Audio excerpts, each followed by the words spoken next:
Capital நண்பர்களுக்கு வணக்கம். நான் உங்கள் நிரஞ்சன். எல்லாரும் எப்படி இருக்கீங்க? கண்டிப்பா அப்படி நான் கேட்க மாட்டேன்.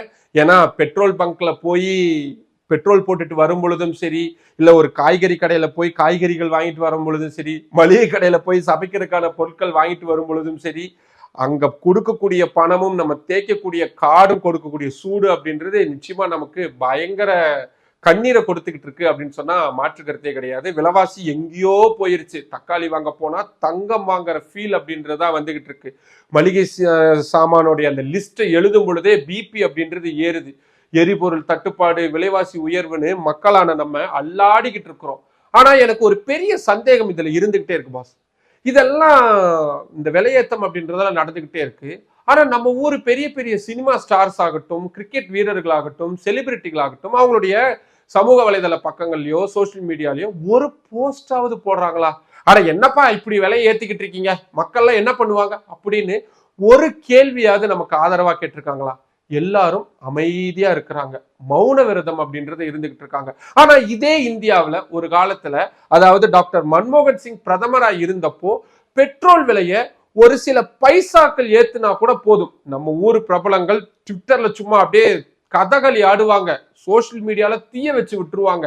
நக்கல், நையாண்டி, மீம்ஸ், ஆக்ரோஷம்னு பயங்கரமா கம்பு சுத்திக்கிட்டு இருப்பாங்க. ஆனா அன்னைக்கு கத்துனவங்க எல்லாமே இன்னைக்கு ஏன் வாயே திறக்க மாட்டேன்றாங்க? இவங்களுடைய இந்த இரட்டை நிலைப்பாட்டை பத்தி தான் இந்த வீடியோல நம்ம இன்னைக்கு கிழின்னு கிழிக்க போறோம். நான் பயங்கர ஒரு மாதிரி எந்தூசியாட்டிக் மூட்ல தான் இந்த வீடியோவை எடுக்கணும் அப்படின்ட்டே வந்திருக்கிறேன். எந்த ப்ரிப்பரேஷன்லாம் இல்லாம ஜஸ்ட் என் மைண்ட்ல இருக்கக்கூடியதை வச்சு இன்னைக்கு போட்டு பொழந்து எடுக்கணும்னு வந்திருக்கிறேன். பார்ப்போம். அதுக்கு முன்னாடி நம்ம சேனலை இன்னும் நிறைய பேர் சப்ஸ்கிரைப் பண்ணாம பார்த்துட்டு இருக்கீங்க. உங்களுக்கே தெரியும், உங்களுடைய ஆதரவை நம்பி மட்டும்தான் டெல்லியில இருந்து இயங்கக்கூடிய முதல் தமிழ் யூடியூப் சேனல் நடத்திட்டு இருக்கு. இப்போ இந்த மாதிரியான ரொம்ப ரொம்ப முக்கியமான இன்ஃபர்மேஷன்ஸ் உங்களுக்கு உடனுக்குடன் வந்து சேரணும் அப்படின்னா நம்ம சேனலை சப்ஸ்கிரைப் பண்ணிக்கோங்க. வாங்க இப்போ வீடியோக்குள்ள போகலாம். நான் இப்ப சொல்ல போறது எதுவுமே பொதுவா பேசவே இல்லைங்க. எல்லாமே ஆதாரத்தோட தான் பேச போறேன். 2011 இருந்து 2014 வரைக்கும் மன்மோகன் சிங் ஆட்சி காலத்துல பெட்ரோல் விலை அப்படின்றது 60 ரூபாயிலிருந்து 70 ரூபாய் வரைக்கும் தான் இருந்துகிட்டு இருந்தது. இத்தனைக்கும் உலகம் முழுவதும் அந்த கிரேட் ரெசிஷன் பீரியட்லாம் முடிஞ்சு அதுக்கப்புறமா நிறைய சிக்கல்கள்லாம் இருந்து எல்லாமே இருந்துகிட்டு இருந்தது. ஆனா அப்போ இந்தியாவில் இருந்த இந்த டாப் 10 பிரபலங்கள், இந்தியாவுடைய முக்கியமான ஒரு முகங்கள் அப்படின்னு சொல்லுவாங்கல்ல, அவங்க எல்லாம் போட்ட அந்த ட்விட்டுகளும் சரி, அவங்க பண்ண அலப்பறைகளையும் சரி, அதை யோசிச்சு பார்க்கும் பொழுதே எனக்கு அவ்வளோ கடுப்பா வரும். முக்கியமா ஃபர்ஸ்ட் இடத்துல இருக்கிறவர் வந்து நம்ம பாலிவுட் சூப்பர் ஸ்டாரான அமிதாப் பச்சன். அன்னைக்கு என்ன சொன்னாரு, 2012 ஒரு ஜோக் அப்படின்றத ட்விட்டா பண்ணியிருந்தாரு. அந்த ஜோக்குக்கெல்லாம் அவரை பெட்ரோல் விலை ஏறிக்கிட்டே போகுது, இனிமே நம்ம காரை கேரேஜ்ல நிறுத்திட வேண்டியதுதான், இல்லாட்டி ஒரு ஆளை நியமிச்சு காருக்கு கீழே ஓட்ட போட்டு அந்த ஆளை வச்சு தள்ள வேண்டியதுதான், நம்ம பின்னாடி உக்காந்துக்க வேண்டியதுதான். அது மட்டும் இல்லாம ராம்கோபால் வர்மா இன்னொரு படம் எடுக்கிறாருன்னா அவருடைய படத்துக்கு பெட்ரோல் ஏறிடுச்சு அப்படின்னு பேர் வைக்கலாம் அப்படின்னு நக்கல் அடிச்சிருந்தாரு. எனக்கு நல்லா வருது. ஆனா இன்னைக்கு பெட்ரோல் 100 ரூபாயை தாண்டி எங்கேயோ போய்கிட்டு இருக்கு. ஆனா நம்ம பிக் பி அவரோட ட்விட்டர் பக்கத்துல இன்னைக்கு வரைக்கும் பெட்ரோல் அப்படின்ற வார்த்தையை கூட பயன்படுத்தாம இருக்கிறாரு. ரெண்டாவது, நம்ம எல்லாருக்கும் ரொம்ப பிடிச்ச பாலிவுட் நடிகரான அக்ஷய் குமார் 2012 இவர் என்ன எழுதினாரு, நண்பர்களே இனிமேல் நம்ம பெட்ரோல் போடுறதுக்காக எங்கேயும் போக வேணாம், ஏன்னா நம்ம சைக்கிள் பயன்படுத்திக்கலாம், நம்மளுடைய உடல் நலம் நல்லா இருக்கும் அப்படின்னு இந்த பெட்ரோல் விலை ஏறினதை அப்படியே சர்க்காசம் பண்றாராமா, அப்படி ஃபீல் பண்ணி ஒரு ட்விட் போட்டிருந்தாரு. அதுக்கப்புறமா அந்த ட்விட்டை அவரே டெலிட் பண்ணியிருந்தாரு. ஆனா இன்னைக்கு கிட்டத்தட்ட அந்த சைக்கிள்ல போறக்கூடிய நிலைமை தான் இருக்கு. ஏன்னா பல அரசியல்வாதிகள், பாஜகவை சேர்ந்த பலரே கூட சைக்கிள் ஓட்டிக்கிட்டு தான் இருக்கிறாங்க. ஆனா வாயை திறந்து ஒரு வார்த்தை கூட இந்த பெட்ரோல் விலை ஏற்றத்தை பத்தி பேசவே இல்லை மிஸ்டர் அக்ஷய்குமார். அனுப்பம் கேர், மூத்த பாலிவுட் நடிகர், தமிழ்ல கூட சில படங்கள் நடிச்சிருக்கிறாரு. இந்த காஷ்மீரி ஃபைல்ஸ், கேரளா ஃபைல்ஸ், இந்த மாதிரியான ப்ரொபகண்டா மூவிஸ்ல வந்து, அதாவது இந்து இஸ்லாமிய வெறுப்பு சம்பந்தமான படங்கள் எல்லாத்திலுமே இவர் இருப்பார்னு வச்சுக்கோங்களேன். இப்போ இந்த பெட்ரோல் விலை அப்ப ஏறினப்போ மக்கள் எப்படிங்க வாழ்வாங்க, அரசாங்கம் என்னதாங்க பண்ணிக்கிட்டு இருக்கு அப்படின்னு பிரதமர் மன்மோகன் சிங்கோடைய அரசை பயங்கரமா குற்றம் சாட்டி கடுமையா பேசியிருந்தாரு. ஆனா இன்னைக்கு அவர் தான் இப்ப இருக்கக்கூடிய பாஜக அரசாங்கத்துடைய பிரதமர் நரேந்திர மோடியுடைய மிகப்பெரிய சப்போர்ட்டரா இருக்கிறாரு. இப்ப யாராவது விலைவாசியை பத்தி கேட்டா, எங்க தேசத்துக்காக இதை கூடவா தாங்கிக்க மாட்டீங்க அப்படின்ற அந்த செல்ஃப் மோடுக்கு போயிடுறாரு. அது செல்ஃப் மோடா இல்ல மாடுமுட்டி மோடான்னு எனக்கு தெரியல. விவேக் ஓப்ராய் நம்ம அஜித் படத்துல எல்லாம் நடிச்சிருப்பார்ல, பெட்ரோல் விலை உயர்வு நடந்தப்போ அதுக்கு எதிராக நடந்த போராட்டங்கள்லாம் டைரக்டா கலந்துக்கிட்டு காங்கிரஸ் கட்சி மக்களை சுரண்டுது அப்படின்னு மைக்கு பிடிச்சி அவர் பேசாத இடங்களே கிடையாது. ஆனா இதே விவேக் ஓப்ராய் தான் பிரதமருடைய பயோபிக்ல அவரு ஹீரோவா நடிச்சாரு. இப்ப இந்த பெட்ரோல் விலையெல்லாம் அவருக்கு ஒரு பெரிய மேட்டரா தெரியாது. ஏன்னா அவர் தான் ரீல்ல பிரைம் மினிஸ்டர் மோடியாவே வாழ்ந்துட்டாரு. அவருக்கு எப்படி இதெல்லாம் தெரியும்? அடுத்தது சுனில் ஷெட்டி. பெட்ரோல் விலை உயர்வு நடுத்தர மக்களுடைய முதுகெலும்பு உடைக்குது அப்படின்னு கண்ணீர் விட்டு குமுறிக்கிட்டு இருந்தாரு 2012. இன்னைக்கு இதே சுனில் ஷெட்டியும் இந்த அமைதி காக்கும் சங்கத்துடைய முக்கிய உறுப்பினர் ஆயிட்டாரு. இன்னும் கொஞ்ச நாள் அவர் தலைவராகவும் ஆயிடுவாருன்னு பாம்பே வட்டாரங்கள்லாம் சொல்லிக்கிட்டு இருக்கிறாங்க. சேத்தன் பகத் பெரிய எழுத்தாளர், அவருடைய புக்ஸ் எல்லாம் மில்லியன் காப்பீஸ் வித்துக்கிட்டு இருக்கும். இந்திய ரூபாய் வீழ்ச்சி அடையுது, பெட்ரோல் விலை ஏறுது, மன்மோகன் சிங் அரசுக்கு பொருளாதாரத்தை நடத்த தெரியலன்னா வெளியே போயிருங்க. யாரு? மன்மோகன் சிங்குக்கு பொருளாதாரத்தை பத்தி ஒண்ணும் தெரியாது அப்படின்னு மிஸ்டர் சேத்தன் பகத் அப்படியே கட்டுரையா எழுதிக்கிட்டு இருந்தாரு. இன்னைக்கு டாலருக்கு நிகரான இந்திய ரூபாயினோட மதிப்பு கிட்டத்தட்ட 97 ரூபாய். இன்னும் ஒரு 2 மாசம் போச்சுன்னா 100 ரூபாய் வந்துடும். அப்படி ஆச்சுன்னா இப்ப இருக்கக்கூடிய விலைவாசி எல்லாமே அப்படியே டபுள் மடங்காயிரும். ஆனா இதெல்லாம் பத்தி சேத்தன் பகத் எந்த கட்டுக்கதையும் எழுத மாட்டாரு. அப்படியே கம்முன்னு அமைதியா இருப்பாரு. ஆனா பாலிவுட விடுங்க, நம்ம கிரிக்கெட் வீரர்கள் அன்னைக்கு அவங்க ஆடின ஆட்டம் இருக்கு, ஓடின்னு சொல்றதா, அது டெஸ்ட் கிரிக்கெட்னு சொல்றதா, T20 சொல்றதா, அதுல முக்கியமான ஒருத்தர் நம்ம ஹர்பஜன் சிங், நம்ம சிஎஸ்கே உடைய முன்னாள் பிளேயர். அவர் மேல எனக்கு சிஎஸ்கேன்றதுனால கொஞ்சம் ஒரு அன்பு இருக்குன்னு வச்சுக்கோங்களேன். ஆனா 2012 அவர் பேசினதை வச்சு பார்க்கும் பொழுது அவர் மேல அந்த அன்பே வராது. இனிமே பெட்ரோல் பங்க்ல பெட்ரோல் போட போனா நம்ம வெறும் கிரெடிட் கார்டு மட்டும் எடுத்துட்டு போனா பத்தாது, சொத்து பத்திரத்தையும் எடுத்துட்டு போகணும் அப்படின்னு ஒரு ஜாலியான ஒரு நையாண்டி ட்விட் அப்படின்றத போட்டிருந்தாரு. இன்னைக்கு அவர் எம்பியாவும் ஆயிட்டாரு. பெட்ரோல் விலைய சொத்தை வித்தா கூட பெட்ரோல் வாங்க முடியாதுன்ற மாதிரி நிலைமை போய்கிட்டு இருக்கு. ஆனா அதை பத்தில அவர் கவலையே இல்லை, வாய் திறக்கவும் இல்லை, அமைதியா இருக்கிறாரு. கட்சி தாவி ஜாலியா குஜிலி மஸ்து பண்ணிக்கிட்டு இருக்கிறாரு.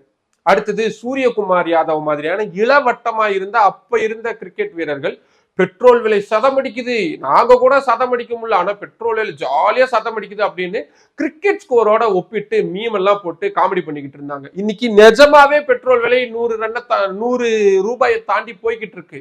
நாட் அவுட் ஆகவே மாட்டேங்குது, அதை யாராலையும் அடிச்சு தூக்கவே முடியல. ஆனா எந்த கிரிக்கெட் வீரருக்கும் இது ஒரு பெரிய விஷயம் கிடையாது. பெட்ரோல் விலை 100 அடிக்கிறத பார்த்து அவங்களும் ஜாலியா போடியம்ல உட்காந்து கைத்தட்டி பார்த்துக்கிட்டு இருக்கிறாங்க. இவங்களெல்லாம் விடுங்க, பெட்ரோல் விலை ஏறினப்போ அதை வச்சு மட்டுமே அரசியல் பண்ணவங்க எல்லாம் அதுக்கப்புறம் பாஜகவில் பெரிய ஆள் ஆயிட்டாங்க. குறிப்பா ஸ்மிருதி இரானி, யாராலையும் மறக்க முடியுமா அவங்கள? ஒரு சீரியல் நடிகையா இருந்தாங்க. இந்த பிரச்சனை வந்தப்போ எல்பிஜி சிலிண்டர்களை ரோட்ல வச்சு அதுக்கு மாலை போட்டு அவங்க பண்ணாங்க பாருங்க ஒரு டிராமா. அதுக்கப்புறமா அவங்க மத்திய அரசாங்கத்துடைய அங்கமா இணைந்து மகளிர் அமைச்சகத்துடைய அமைச்சரால இன்னைக்கு சிலிண்டருடைய விலை 1000 ரூபாயை தாண்டி போய்கிட்டு இருக்கு. எங்கேயோ போயிருச்சு ரேட்டு. ஆனா அந்த சிலிண்டர் விலை பத்தி அவங்க எந்த கேள்வியும் கேட்க மாட்டாங்க. அதுக்கு பதிலா யாராவது கேள்வி கேட்டாங்கன்னு வச்சுக்கோங்க, அவங்ககிட்ட அவங்க சொல்ற அந்த பதில கேட்டா நமக்கு பயங்கரமா கோபம் வந்துடும். கங்கனா ராணவத் என்ன சொல்றது அவங்கள பத்தி?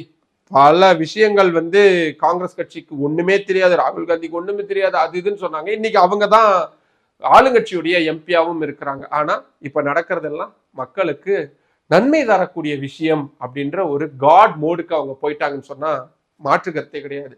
இந்த மக்களை லிஸ்ட் எல்லாம் பாத்தீங்களா? ஐயோ லிஸ்ட் இன்னும் நிறைய இருக்குங்க. நம்ம ஊர்ல இருக்கக்கூடிய ஆட்கள் தொடங்கி விஜய் அவர்கள் பேசுனது ஏகப்பட்ட லிஸ்ட் இருக்கு. அதெல்லாம் போனோம்னா வெறும் அது மட்டுமே போய்கிட்டு இருக்கும். ஆனா அன்னைக்கு கத்துன அந்த வாயெல்லாம் ஏன் இன்னைக்கு பொத்திக்கிட்டு இருக்குது? இதுதான் நம்மளுடைய மிக முக்கியமான கேள்வியா இருக்கு. அவங்க ஏன் இப்படி இரட்டை நிலைப்பாட்டோட நடந்துக்கிறாங்க அப்படின்றத காரணத்தை தேடும் பொழுது எனக்கு சில விஷயங்கள் அப்படின்றது புரிஞ்சுது. முதல் விஷயம், பாய்காட் மற்றும் ட்ரோலிங் பயம். அன்னைக்கு மன்மோகன் சிங் பிரதமராக இருந்தப்போ சமூக வலைதளங்கள் இவ்வளவு மோசமாலாம் கிடையாது. அரசாங்கத்தை விமர்சிச்சா நெட்டிசன்கள் அதை கொண்டாடி தீர்ப்பாங்க. ஆனா இன்னைக்கு நிலைமை அப்படியே தலைகளா மாறி இருக்கு. இன்னைக்கு ஒரு பிரபலம் பெட்ரோல் விலை அதிகமாயிருச்சு அப்படின்னு ஒரு ட்விட் போட்டா போதும், அடுத்த 5வது நிமிஷத்துல அவங்களுடைய கெரியரையே காலி பண்ணிடுவாங்க. அவங்களுடைய படத்தை பாய்காட் பண்ண சொல்லி ட்விட்டர்லயும் சரி மற்ற இடங்கள்லயும் சரி ட்ரெண்டிங் அப்படின்றது போக ஆரம்பிச்சிடும். நீ ஒரு தேச துரோகி, நீ உடனே பாகிஸ்தானுக்கு ஓடி போயிடு அப்படின்ற கமெண்ட் தான் அந்த சோசியல் மீடியா ஃபுல்லா கிடக்கும். அவங்க ஃபேமிலி தொடங்கி அவங்க அம்மா அப்பான்னு எல்லாரையும் எடுத்து அசிங்கமா திட்டுவாங்க. இந்த ட்ரோலிங்க்கு பயந்து தான் இன்னைக்கு இருக்கக்கூடிய பிரபலங்கள் பல பேர் ஆனா நமக்கு எதுக்குடா வம்பு, வாயை மூடிட்டு கம்முன்னு இருப்போம் அப்படின்னு ஒதுங்கி போயிடுறாங்க. ரெண்டாவது காரணம் வருமான வரித்துறையினர் மற்றும் அமலாக்கத்துறையினருடைய ரைடு பயம். சினிமா பிரபலங்கள்னாலே கோடி கணக்குல பணம் அப்படின்றது புழங்கக்கூடிய இடம். அன்னைக்கு இருந்த அரசு மாதிரி இவங்க விமர்சனங்களை சகிச்சுக்கக்கூடிய அரசா பாஜக அரசு நிச்சயமா கிடையாது. இன்னைக்கு யாராவது அரசாங்கத்தை எதிர்த்து பேசினாங்கன்னா அடுத்த நாள் காலையிலேயே அவங்க வீட்டு வாசல்ல இன்கம் டாக்ஸ் அதிகாரிகள் ஒரு கம்போட வந்து நிற்பாங்க. அந்த பயம் அப்படின்றது சினிமா உலகத்துல ரொம்ப ரொம்ப அதிகமா இருக்கு. ஏற்கனவே சில இயக்குனர்கள் நடிகர்கள் வீட்டுல நடந்த ரைடுகள்லாம் இந்த இருக்கக்கூடிய நடிகர்களுக்கு ஒரு பெரிய அச்சத்தை கொடுத்துருக்கு.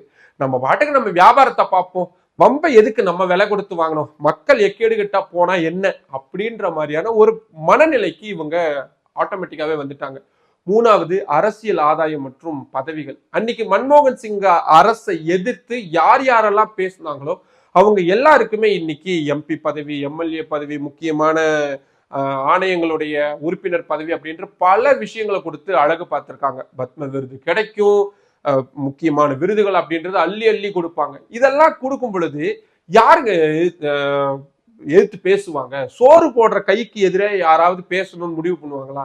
இந்த வகையிலையும் ஒரு பெரிய எதிர்ப்பு அப்படின்றத பாஜக கண்ட்ரோல் பண்றாங்க. நாலாவது ரொம்ப ரொம்ப முக்கியமானது இதுதான், கார்பரேட் கமிட்மெண்ட்ஸ். இன்னைக்கு இருக்கக்கூடிய டாப் ஸ்டார்ஸ் எல்லாருக்குமே பெரிய பெரிய பிராண்டுகளுடைய அம்பாசிடர்ஸா இருக்கிறாங்க. அவங்க தான் அந்த பொருளை விற்கக்கூடிய அந்த விளம்பர தூதர்களா இருந்துகிட்டு இருக்கிறாங்க. அரசாங்கத்தோட நல்ல உறவுல இருந்தாதான் அந்த பிராண்டுகளுக்கு பிசினஸ் அப்படின்றது நடக்கும்.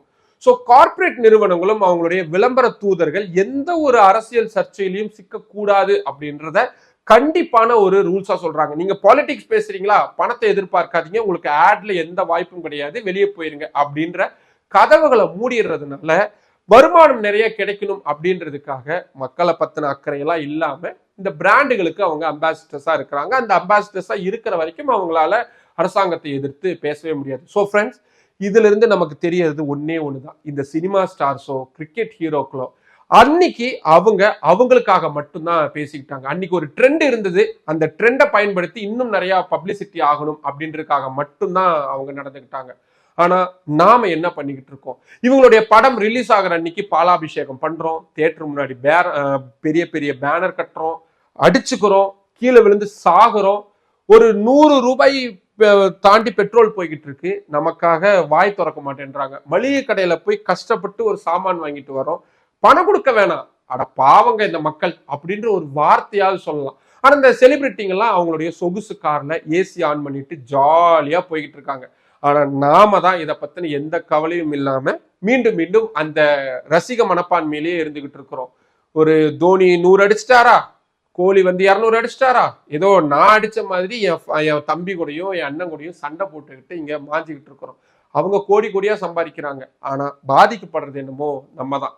ஸோ அதனால இனிமேல்ட்டாவது இந்த செலிபிரிட்டிகளை ஹீரோவா பார்க்கக்கூடிய விஷயத்த முதல்ல நிறுத்திட்டு முடிஞ்ச வரைக்கும் நமக்காக பேசக்கூடிய நபர்களுக்காக துணை நிற்கணும் அப்படின்றதா நான் நினைக்கக்கூடியதா இருக்கு. நான் பேசக்கூடியது பூமர் தனமா பேசுற மாதிரி இருக்கலாம், இருந்துட்டு போகுது. உண்மையை பேசுறதுக்கு பேர் பூமரிசம் அப்படின்னா அந்த பூமரிசத்துடைய முதல் உறுப்பினரா நான் தான் இருக்கிறேன் அப்படின்றத நான் வெளிப்படையாவே சொல்றேன். உங்களுக்கு என்ன தோணுது? இந்த பிரபலங்களுடைய இந்த இரட்டை வேடத்தை பத்தி நீங்க என்ன நினைக்கிறீங்க?